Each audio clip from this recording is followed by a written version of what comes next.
Agora, a situação vai para além da Corregedoria da Câmara, porque o líder do PT, o deputado Lindbergh Farias, acionou a Procuradoria-Geral da República. Vamos então conversar com o Igor Damasceno. Quais são as alegações de Lindbergh Farias contra esses parlamentares da PGR? Hein, Igor? Conta aí. Evandro, segundo o parlamentar do PT, os deputados e senadores que obstruíram os trabalhos na semana passada cometeram um crime de abolição violenta do Estado Democrático de Direito.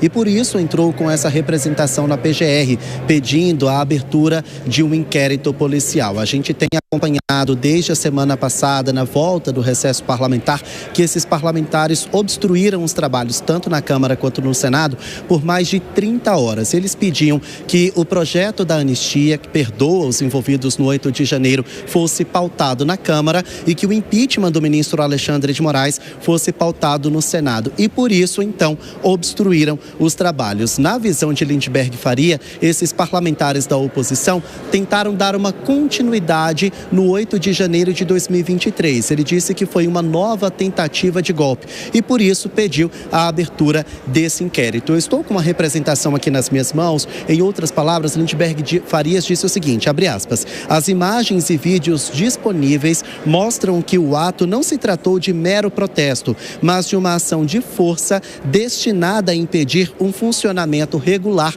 do poder legislativo, abre aspas, fecha aspas. Então essa é uma das justificativas apresentadas pelo líder do Partido dos Trabalhadores na Câmara. Ele concedeu uma coletiva de imprensa e fez fortes críticas à obstrução dos trabalhos que aconteceu na semana passada. Vamos ouvir. Então a gente está entrando com essa representação na Procuradoria-Geral da República.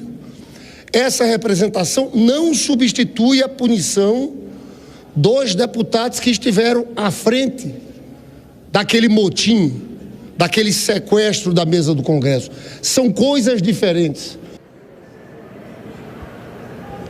Bom, então, segundo explicou Lindbergh Faria, a situação que está na Corregedoria da Câmara e posteriormente no Conselho de Ética vai continuar tramitando. Uma nova análise deve ser feita na PGR a pedido do líder do Partido dos Trabalhadores. Lindbergh Faria ainda deu mais justificativas para esse protocolo na Procuradoria-Geral da República. Vamos ouvir. Estou entrando agora com a representação na Procuradoria-Geral da República, porque para nós o que houve aqui na semana passada foi a continuidade do 8 de janeiro. Foi o 8 de janeiro dos engravatados. É a continuidade da tentativa de golpe. É a mesma coisa, o ataque sistemático às instituições. O que Eduardo Bolsonaro faz de fora do Brasil, se aliando a um país estrangeiro para atacar as instituições, para atacar o Supremo, é a continuidade do golpe. Bom, essa é uma situação que ainda pode ter mais capítulos, porque, como disse a nossa Vitória Abel, nossa colega aqui na Jovem Pan, a lista que hoje é de 14 parlamentares que podem ter o mandato suspenso pode aumentar consideravelmente. Então, é uma situação que tem preocupado a oposição e que a base aliada ao governo tem se aproveitado para, então, dar aquela alfinetada, viu, Evandro? Exatamente, Igor. Obrigado pelas informações. Um abraço para você. E é muito interessante acompanhar também o quanto esse debate divide opiniões. Vamos trazer uma delas aqui no nosso telão, além daquelas que vão aparecendo acima da nossa tarja. O Cleidson Júnior comentou na rede social. Acredito que os deputados, ao ocuparem a Câmara, fizeram o que todos os eleitores gostariam de fazer. Não é a melhor maneira, mas foi a única forma de conseguir algo. Obrigado aí pela tua participação, viu, Cleidson? E é sempre muito bom ter a nossa audiência trazendo também o que pensa e aquilo que analisa sobre esses temas para a gente colocar aqui no nosso debate. E aí, Bruno Musa, o Lindbergh Farias, líder do PT, diz: foi mais uma ação de abolição violenta do Estado Democrático de Direito. Comparou, inclusive, com os atos do 8 de janeiro, dizendo que os deputados que fizeram a ocupação trouxeram um reprise do 8 de janeiro também nesta ocasião. Como é que você avalia? Mais uma vez, um discurso cheio de narrativas. Volto no que o Alan acabou de mencionar. Quando eles fizeram algo parecido lá atrás, simplesmente ninguém lembra, porque, infelizmente, a gente vive num local onde a memória é extremamente curta, mas eu acho que a gente está amadurecendo em conhecimento, tanto é que na base da sociedade se discute mais isso e as pessoas estão realmente ficando mais por dentro, o que realmente assusta hoje os burocratas de turno, por assim dizer, né?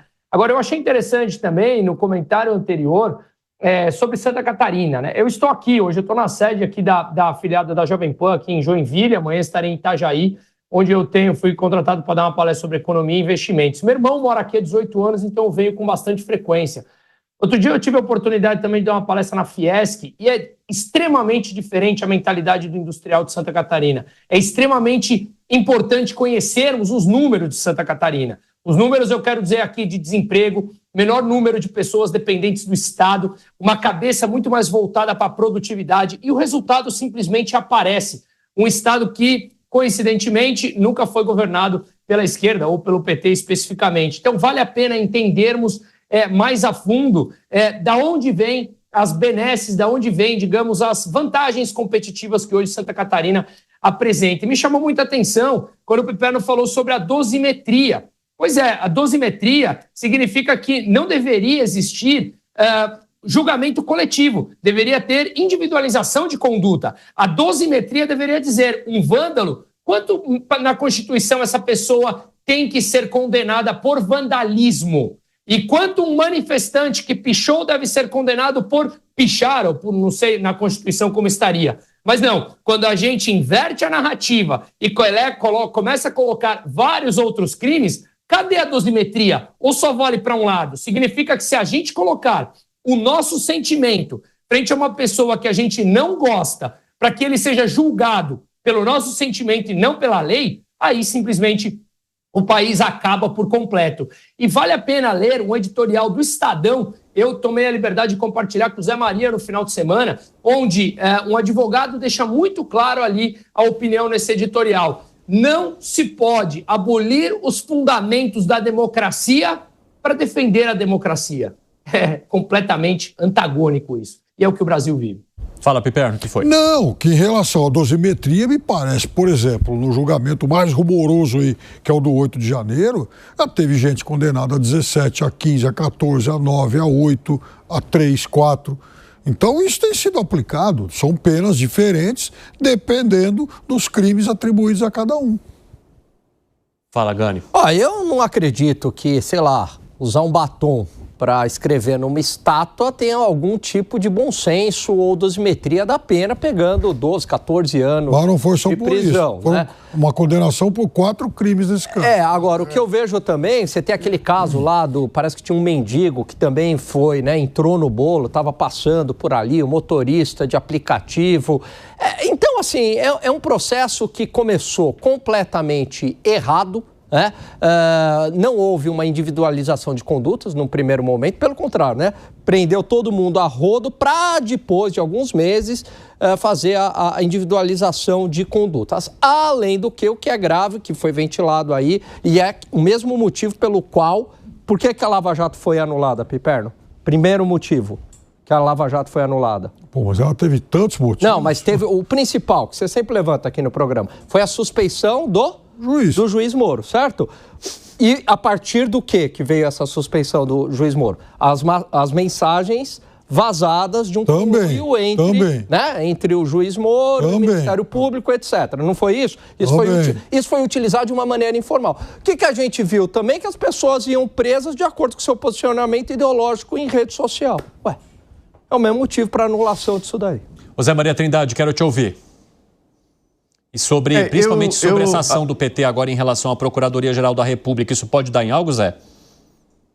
Pois é o que eu falava.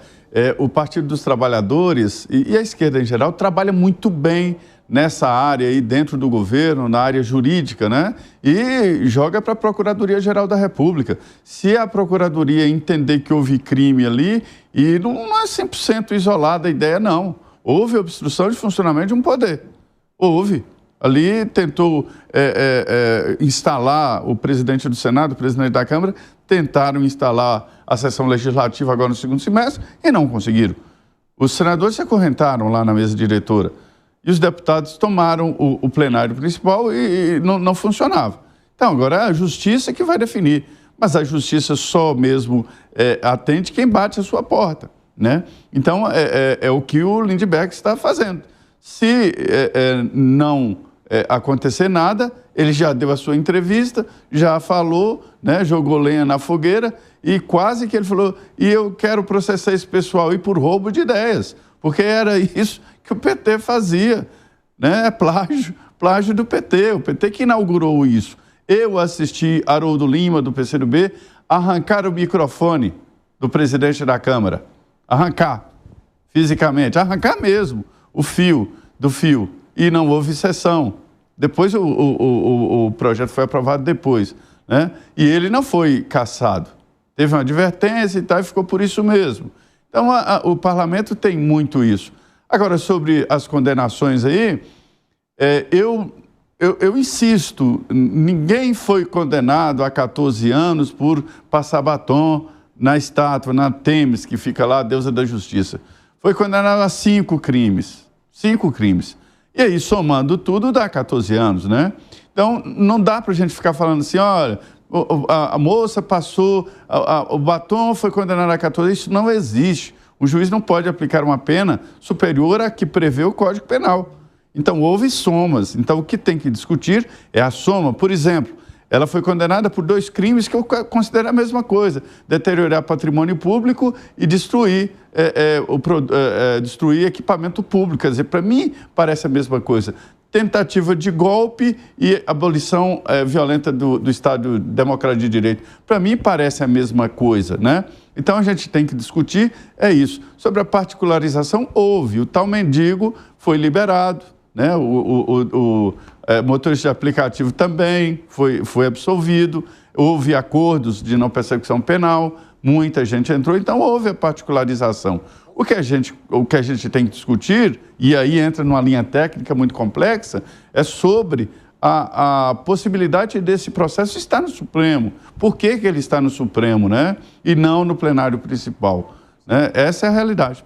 Rapidinho, Gani. Não, mas a individualização de condutas veio bem depois, né? Então, essas pessoas ficaram presas aí de baseada durante um bom tempo. O caso mais emblemático foi até do Felipe Martins. Tudo bem, ele não está relacionado à invasão do dia 8 de janeiro, mas ele ficou preso lá, sei lá, por 6 meses injustamente, né? E isso aconteceu também com pessoas no dia 8 de janeiro, porque não teve inicialmente a individualização de condutas. E de acordo aí com a tal da vaza-togas, também as pessoas indo para a cadeia de acordo com um posicionamento ideológico. Isso, fazendo um paralelo com a Lava Jato, seria motivo para anulação do processo.